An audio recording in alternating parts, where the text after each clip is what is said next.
Retrouvez le journal écho de Lyon Décideur avec Axelio, spécialisé dans l'executive search et le recrutement pour les fonctions de dirigeants, cadres et experts à Lyon, Paris et à l'international.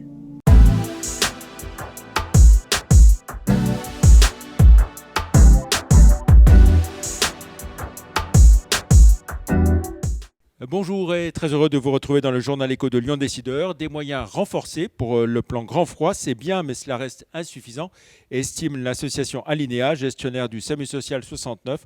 On en parle avec Maude Bigot, directrice opérationnelle d'Alinéa, en charge du pôle veille sociale, qui est notre invitée dans un instant. À retenir quelques infos en bref pour commencer avec Orial, le cabinet lyonnais d'audit et d'expertise comptable qui rachète Accomplis et Idocu, une entité informatique à Paris, doublant ainsi de taille dans la capitale. Deux entités dont les associés deviennent actionnaires d'Orial et qui permettent au groupe lyonnais de se situer au 70e rang des cabinets en France sur 18 000, avec 16 associés, 170 collaborateurs et un chiffre d'affaires de 17 millions d'euros. Philippe Delacarte, président du directoire de la Banque Rhône-Alpes, va rejoindre Paris à la faveur de la fusion de la Banque Rhône-Alpes avec Société Générale. Il devient directeur adjoint de Société Générale Private Banking et retrouve une banque où il a déjà effectué un passage de près de 20 ans. Il sera resté un peu moins de 5 ans à la tête de la BRA. Changement à la tête de la compagnie régionale des commissaires aux comptes Lyon-Rion. Olivier Artaud, du cabinet Artaud et Associés, succède à Sylvain Bocon-Gibaud, qui était en place depuis 4 ans. Cette compagnie régionale s'étend sur 7 départements, les 4 d'Auvergne, ainsi que l'Ain, la Loire et le Rhône, soit 1000 professionnels et autour de 23 000 entités contrôlées chaque année. Ça y est, l'OL devrait changer de main le 19 décembre prochain. La date du fameux closing est enfin connue. Plus rien ne s'oppose à la vente. John Textor devrait prendre le contrôle de l'OL via Eagle Football juste avant Noël avec un cadeau, un chèque de 86 millions d'euros pour que l'OL réalise un beau mercato d'hiver. Le rachat du club coûte au total, bien sûr, plusieurs centaines de millions d'euros. Enfin, le chiffre du jour, 1,4 milliard, c'est le chiffre d'affaires 2021 et réalisé par les éditeurs de logiciels français en Auvergne-Rhône-Alpes, une activité en progression de 17,5%, signe de la bonne santé du secteur qui recrute fortement avec des embauches en hausse de 14% pour les pure players régionaux.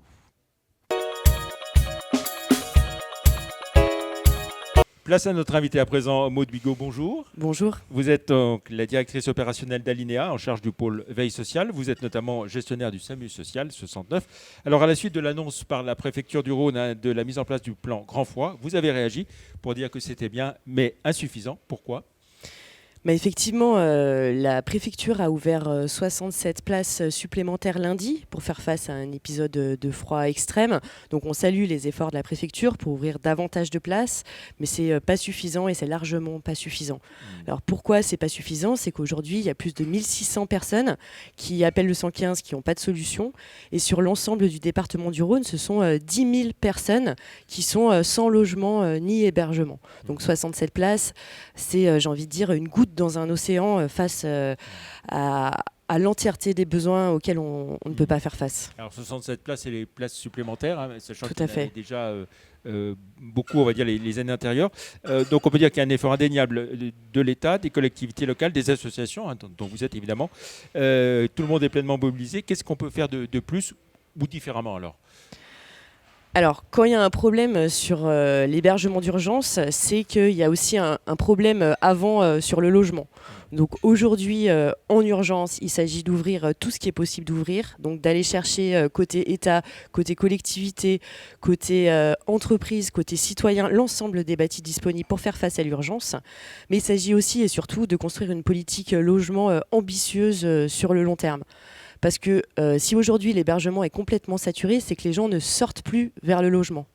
Donc s'ils ne sortent plus vers le logement, c'est qu'il n'y a pas assez de logements. Donc aujourd'hui, il est indispensable de créer davantage de logements accessibles pour les personnes à faible revenu. Alors vous pointez effectivement du doigt le manque de politique ambitieuse, je cite, en matière de logement. Vous vous adressez aussi bien à l'État qu'aux communes, parce qu'on sait que certaines ne veulent pas trop construire sur leur territoire. Effectivement, aujourd'hui, à l'INEA, on appelle à un effort national. C'est l'ensemble de la nation qui doit se mobiliser. Donc, collectivités locales, pour répondre à leurs obligations. On a des obligations envers les plus précaires dans la société. Et l'État, pour financer l'accompagnement dans les logements lorsque c'est nécessaire. C'est vraiment un effort de l'ensemble des échelons des pouvoirs publics qu'il faut mobiliser. Est-ce que ça veut dire qu'il faut imposer, par exemple, des quotas de construction de logements par commune, comme certains le réclament? Alors, ça existe déjà, hein, donc il faut impérativement le respecter. Et ces dernières années, on a assisté à une baisse de la production de logements sociaux, à une baisse des APL, et ça produit immanquablement des drames humains qui se retrouvent dans la rue.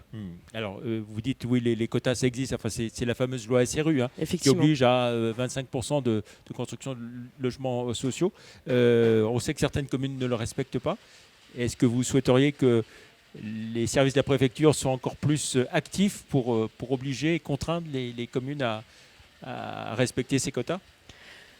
Bah, il est clair qu'on ne peut pas demander aux citoyens de respecter la loi quand les communes ne les respectent pas. Donc il s'agit aussi de rassurer, de se dire que c'est pas parce que les gens n'ont pas d'argent qu'il va y avoir des problèmes.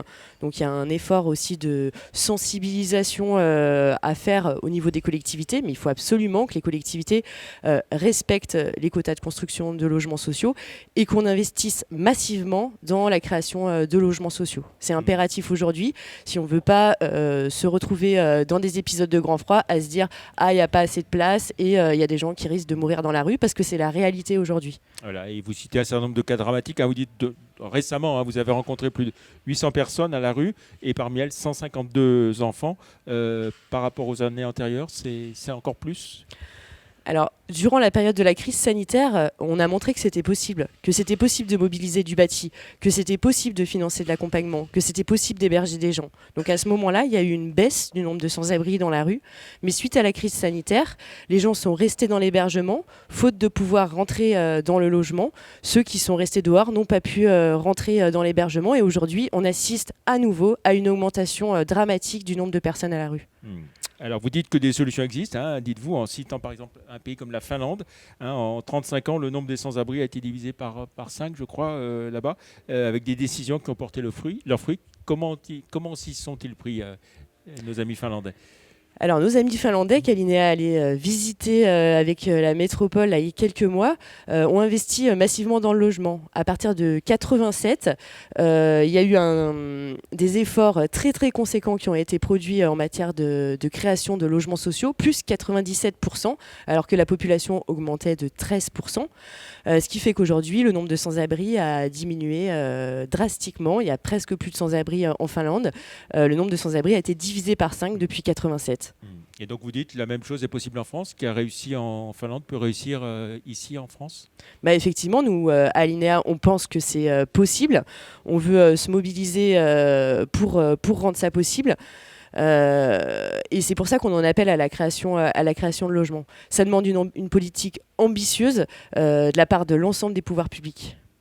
Alors pour finir, on va peut-être dire quelques mots, hein, sur Alinea. Votre action, hein, vous accompagnez plus de 7000 personnes par an à peu près? Oui, on accompagne 7000 personnes, donc de la rue au logement, en proposant à chacun un accompagnement à la santé, à l'emploi, à la formation, à la citoyenneté, pour que chacun et chacune retrouve une place dans la société. Alors, on a dit 7000 personnes par an et c'est quoi, 600 personnes hébergées chaque jour à peu près? Oui, donc on les héberge en appartement, on les héberge aussi dans des petits collectifs pour pouvoir reprendre confiance en soi et pouvoir ensuite accéder à un logement. Est-ce qu'on peut citer quelques exemples de réalisations récentes dans lesquelles vous êtes impliqué à Alinea? Alors en termes de réalisations récentes, il y a la Halte des femmes qui accueille des enfants qui sortent de la maternité avec leur mère ou leurs parents. Il y a Zone Libre aussi, qui est un dispositif qui accueille des personnes qui refusaient ou qui étaient refusées des solutions existantes. Et on est en train de faire la démonstration que habiter, c'est possible pour tout le monde. Et je voudrais citer aussi l'exemple d'un établissement qu'on est en train de créer qui s'appelle le Refuge des aînés, qui sera destiné à des personnes âgées, des personnes handicapées, pour qu'elles aient un appartement et qu'elles puissent être chez elles. Voilà. Vous êtes financé de quelle façon? Qui vous soutient? Qui vous accompagne? Donc Alinea est principalement soutenu par les pouvoirs publics, donc l'État, qui est fortement engagé sur ces questions-là sur la métropole. La métropole, la ville de Lyon, la ville de Villeurbanne, la région. On est aussi soutenu par des partenaires privés, des entreprises soutenues par l'entreprise des possibles, la Fondation Abbé Pierre, et je ne peux pas tous les citer. Mais voilà, c'est pour ça que la question du sans-abrisme, elle concerne les pouvoirs publics en premier lieu, mais elle peut être aussi, les gens peuvent aussi s'engager sur cette question-là en soutenant des actions comme celle d'Alinéa. Voilà, ce qui veut dire que ceux qui nous regardent peuvent aussi vous soutenir en allant sur le site, s'ils veulent faire des dons ou des choses comme ça. Oui, parfaitement, c'est possible d'aller sur le site, de faire des dons, parce que c'est ensemble qu'il sera possible de réduire le sans-abrisme. Ça concerne chacun et chacune d'entre nous. Voilà, mobiliser tout le monde pour faire reculer le sans-abrisme. Merci beaucoup Maud Bigot d'être venue dans le journal Écho. Bonne fin de semaine et on se retrouve la semaine prochaine pour une autre émission. Merci, au revoir. Merci. Merci à vous.